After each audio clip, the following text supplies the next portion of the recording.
ನಮ್ಮ ದೇಶದ ಪ್ರಧಾನಮಂತ್ರಿಗಳು 4ನೇ ವಿಭಾಗ ರೈತರ ಬಗ್ಗೆ ಮಾತಾಡಿದೀನಿ, ಮಹಿಳೆಯರ ಬಗ್ಗೆ ಮಾತಾಡಿದೀನಿ, ಯುವಕರ ಬಗ್ಗೆ ಮಾತಾಡಿದೀನಿ, ಬಡವರ ಬಗ್ಗೆ ಮಾತಾಡಬೇಕು ಅಂದ್ರೆ ನನಗಂತೂ 3 ವರ್ಷದ ಮುಂಚೆ ಆಯ್ಕೆಯಾಗಿ ಮೇ 13ನೇ ತಾರೀಕು 2023ರಲ್ಲಿ ಶಾಸಕನಾಗಿ ಆಯ್ಕೆ ಆದೆ. ಸರ್ಕಾರ ಬಹುಶಃ 20ನೇ ತಾರೀಕು 21ನೇ ತಾರೀಕು ರಚನೆ ಆಯ್ತು. ಮುಖ್ಯಮಂತ್ರಿಗಳು ಪ್ರಮಾಣ ವಚನ ತಗೊಂಡ್ರು. ನನಗೆ ಅವತ್ತು ನಿಜವಾಗ್ಲೂ ನನಗೂ ಸಂತೋಷ ಆಯ್ತು. ಮಾನ್ಯ ಸಿದ್ದರಾಮಯ್ಯ ಸಾಹೇಬರು ಮುಖ್ಯಮಂತ್ರಿಗಳಾಗಿದ್ದಾರೆ. ಹಿಂದುಳಿದ ನಾಯಕರು, ನಾನು ಒಬ್ಬ ಹಿಂದುಳಿದ ಸಮಾಜಕ್ಕೆ ಸೇರೋ ಅಂತವ್ರು. ಖಂಡಿತವಾಗ್ಲೂ ಅವರು ಬಡವರ ಪರವಾದಂತ ನಾಯಕರು. ಬಡವರ ಜೀವನವನ್ನ ಈ 2013ರಿಂದ 18ರಲ್ಲಿ ಒಳ್ಳೆಯ ಭಾಗ್ಯಗಳ ಮೂಲಕ ಬಡವರ ಜೀವನವನ್ನ ಬದಲಾಯಿಸಿರುವಂತ ಮುಖ್ಯಮಂತ್ರಿಗಳು. ಖಂಡಿತವಾಗ್ಲೂ ಅವರ ಒಂದು ಲೀಡರ್ಶಿಪ್ ಅಲ್ಲಿ ನಾನು ಒಬ್ಬ ಶಾಸಕನಾಗಿ ಒಳ್ಳೆ ಹೆಸರು ತಗೊಂತೀನಿ. ನನ್ನ ಕ್ಷೇತ್ರದ ಬಡವರಿಗೆ ಒಳ್ಳೆ ಸಹಾಯ ಆಗುತ್ತೆ ಅಂತ ನಾನು ತುಂಬಾ ಆಶಾಭಾವನೆ ಇಟ್ಕೊಂಡು ಈ ಸದನಕ್ಕೆ ಬಂದೆ ಸಭಾಧ್ಯಕ್ಷೆ. 3 ವರ್ಷದಲ್ಲಿ 3 ಬಜೆಟ್ ಮುಗೀತು ಸಭಾಧ್ಯಕ್ಷೆ, 3 ಸತಿ ಗವರ್ನರ್ ಸ್ಪೀಚ್ ಮುಗೀತು. ಬಡವರ ಪರವಾಗಿ ಗ್ಯಾರಂಟಿ 5 ಯೋಜನೆಗಳು ಬಿಟ್ರೆ ಯಾವುದೇ ಒಂದು ಹೊಸ ಯೋಜನೆಯನ್ನ ಈ ಸರ್ಕಾರ ಕೊಟ್ಟಿಲ್ಲ ಸಭಾಧ್ಯಕ್ಷೆ. 4,19,000 ಮನೆ ಅಂತ ಹೇಳಿ ಇಲ್ಲಿ ಹೇಳ್ತಾರೆ ಸಭಾಧ್ಯಕ್ಷೆ. ಬಡವರಿಗೆ ಬೇಕಾಗಿರೋದು ಏನು ಸಭಾಧ್ಯಕ್ಷೆ? ಅನ್ನ ಭಾಗ್ಯ ಮೂಲಕ ಅನ್ನ ಕೊಡ್ತಾ ಇದ್ದಾರೆ. ನಾನು ಅದಕ್ಕೆ ಧನ್ಯವಾದಗಳನ್ನ ಸಲ್ಲಿಸ್ತೀನಿ. ಅನ್ನದ ಜೊತೆಗೆ ನೀರು, ಕುಡಿಯೋ ನೀರು ನಮ್ಮ 3 ಜಿಲ್ಲೆಗಳು ಇವತ್ತವರೆಗೂ ನಾವು ಬೋರ್ವೆಲ್ ನೀರೇ ಕುಡಿತಾ ಇದೀವಿ ಸಭಾಧ್ಯಕ್ಷೆ.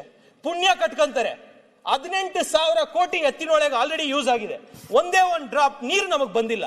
ಮಾನ್ಯ ಉಪಮುಖ್ಯಮಂತ್ರಿಗಳು ಮತ್ತು ಚೀಫ್ ನಮ್ಮ ವಿಜೆಎನ್ಎಲ್ MD ಸಂಚಿತ್ತಯ್ಯನವರು ಯಾವುದೇ ಕಾರಣಕ್ಕೂ 2025ರ ಅಂತ್ಯಕ್ಕೆ ದೊಡ್ಡಬಳ್ಳಾಪುರಕ್ಕೆ ನೀರನ್ನ ಕೊಡ್ತೀವಿ ಅಂತ ಹೇಳಿದ್ರು. ಇದುವರೆಗೂ ಒಂದು ಡ್ರಾಪ್ ನೀರು ಎತ್ತಿನೊಳೆಯಲ್ಲಿ ಬಡವರು ಕುಡಿಯೋ ನೀರು ಕೊಡಕ್ಕಾಗ್ಲಿಲ್ಲ ಸಭಾಧ್ಯಕ್ಷೆ. ಅನ್ನವನ್ನ ಕೊಟ್ಟಿರುವಂತ ಸಿದ್ದರಾಮಯ್ಯನವರಿಗೆ ಧನ್ಯವಾದಗಳು ಸಲ್ಲಿಸ್ತೀನಿ.